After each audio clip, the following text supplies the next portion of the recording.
How to set Samsung phone to 5G only mode.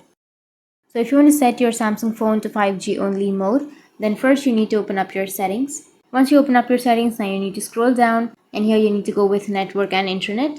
So simply tap on network and internet and then go with SIM card and mobile network. And here you need to simply choose SIM or your SIM settings, and here you will have an option of preferred network type. So tap on preferred network type, and here you will have the options of 2G, 3G, preferred 3G or preferred 4G. So if you have an option of 5G on your device or on your Samsung phone, then just simply choose the 5G option and you will set your Samsung phone to your 5G mode.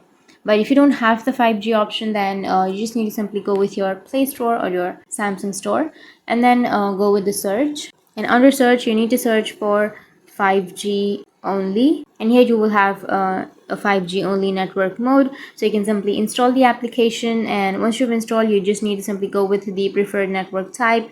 And you can choose the network type as 5G. So in this way, you can set your Samsung phone to 5G only mode. And if you have any questions, feel free to comment below. Thanks for watching.